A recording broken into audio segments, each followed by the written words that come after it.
হ্যারাসমেন্টকে ধর্ষণের সাথে মিলাতে পারি না, আমি ধর্ষণকে কখনোই নারী নির্যাতন বলতে পারি না। সোশ্যাল মিডিয়া এখন এতই অ্যাভেলেবেল, আমরা কিন্তু খুব সহজেই সব নিউজগুলো পেয়ে যাই। তো এগুলো কিন্তু মানুষকে খুব বেশি প্রভাবিত করে। আপনারা জানেন যে মানুষ কিন্তু অবজার্ভ করে শিখে। আমরা হয়তোবা ধর্ষণের ঘটনা আগেও ছিল, আমরা বলছি যে আগেও এই ধরনের ঘটনা ঘটেছে, কিন্তু কেন এখন রেটটা এত বেড়ে যাচ্ছে? আপনারা দেখবেন যেহেতু একটা এই ধরনের ঘটনাগুলো ঘটছে, পরপর ঘটে যাচ্ছে, আমরা হয়তোবা বিচার নিশ্চিত করতে পারছি না।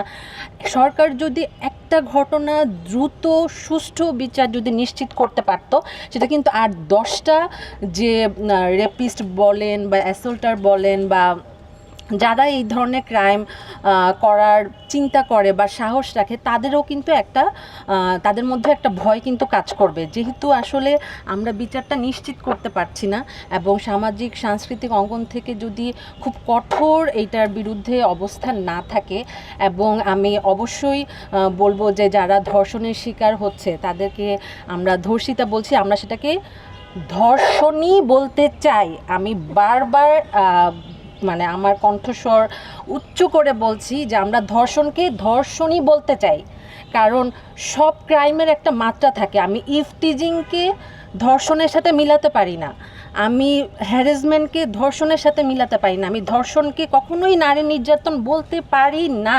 এটা আমরা ক্রিমিনোলজি বিভাগ এর বিরুদ্ধে প্রতিবাদ জানাচ্ছি, এবং আমরা চাইবো যে যারা এই ধরনের সংশ্লিষ্ট জায়গায় আছেন, কাজ করছেন, তাদের এই সব বিষয়ে আরেকটু নজর দেয়া। কারণ আপনারা জানেন যে ধর্ষণের যে আইন আছে, যে পানিশমেন্ট আছে, সেইটা কিন্তু আমি যে একজন সেক্সুয়াল হ্যারাসমেন্ট বা ইফটিজার বা অ্যাসল্ট যে করছে তাকে কিন্তু আমি সেই শাস্তি দিতে পারি না।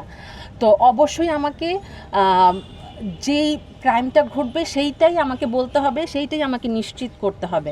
এবং ক্রিমিনোলজি বিভাগ সব সময় আমাদের এই ধরনের যে কোনো মেল হোক ফিমেল হোক সবার নিরাপত্তা নিশ্চিতকরণে, এবং আপনার যে কোনো ধরনের অ্যাসল্ট, যে কোনো ধরনের ভার্বাল অ্যাবিউজ, যে কোনো ধরনের ফিজিক্যাল অ্যাবিউজ, যে কোনো ধরনের সেক্সুয়াল অ্যাবিউজের এগেনস্টে জিরো টলারেন্স আমরা প্রথম থেকেই আছি। এবং এখন যে পরিস্থিতি সাম্প্রতিক সময় আমরা দেখছি, এই ব্যাপারে আমরা ধিক্কার জানাচ্ছি, আমরা ক্ষোভ জানাচ্ছি। এই জিনিসগুলো আরও বেশি সচেতনভাবে হ্যান্ডেল করতে হবে, অবশ্যই আরও কঠোর অবস্থানে যেতে হবে। আমরা দেখছি প্রতিদিন, এবং শুধু নারী নয়, আমরা দেখছি শিশুদের সংখ্যাটাও আপনারাও নিশ্চয়ই আপনাদের কাছেও পরিসংখ্যানটা আছে যে অনেক গুণ বেশি কিন্তু আমরা দেখছি শিশুরা এই ধরনের ভায়োলেন্সের শিকার হচ্ছে। এবং পাশাপাশি একটা মাদ্রাসার মেল শিক্ষার্থী, একটা ছেলেও কিন্তু আমরা দেখলাম কিছুদিন আগে ধর্ষণের শিকার হয়েছে, এবং 8 বছরের শিক্ষার্থী এবং বৃদ্ধ মহিলা।